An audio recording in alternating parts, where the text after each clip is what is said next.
এই দেখো গো, নাচতে শুরু করলাম আর গানটা বন্ধ করে দিল। নাচটা বন্ধই যখন হয়ে এলো, যাই আব্বু আর মায়ের সাথে নাস্তাটা করে নি। নাস্তায় ছিল পুরি, চানা, মিষ্টি আর চিলি চিকেন। তাড়াতাড়ি খেয়ে নি বাবা, মা বলল একটু পরেই নানি আসবে। খাওয়া দাওয়া শেষ করে আমরা দাঁড়িয়ে আছি রাস্তায়। কটা টোটো পেরিয়ে যাওয়ার পরে তারপরে এলো আমার নানিদের টোটো। তারপর নানিকে দেখে আমরা তো নাচানাচি শুরু করে দিয়েছি। নানিদের আসার পরই চলে এসেছে লগনের কুটুম। দেখছো, তোমাদেরকে তো বলাই হয়নি যে আজকে খুশবু দিদির লগন। খুশবু দিদি হয় আমাদের ফুফুতো দিদি। খুশবু দিদির শ্বশুরবাড়ি থেকে খুশবু দিদির জন্য অনেক গিফট এনেছে, মাছ, মিষ্টি, দই, কলা, জামা কাপড় আর সাজার গুজার জিনিস। খুশবু দিদির কপালে আবার দই দিয়ে মাছের আঁশ লাগিয়ে দিচ্ছে। খুশবু দিদির মনে হয় টিপ নাই, তাই মাছের আঁশ দিয়ে টিপ করছে।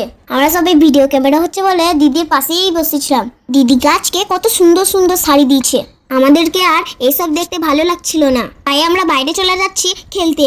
একটু পরে স্টেজের কাছে এসে দেখি দিদির কপালে হলুদ ছোঁয়ানো হচ্ছে, আর দিদি শ্বশুর বাড়ি থেকে দিচ্ছে একে একে সোনার গিফট।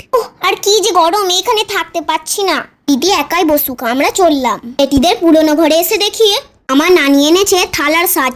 এখানে থালার সাজ বলে, আর নানিদের ওখানে বলে থাল। আমাদের ওখানে কি বলে অবশ্যই জানাবে। বলে আমরা বসে গেছি থাল খাবো বলে। থালের খাবার খেয়ে এত পেট ভর্তি, ভাত খাবার জায়গা নেই। তাও খেলাম, যদি রাতের বেলায় পেটের ছুঁচোটা দৌড়াই।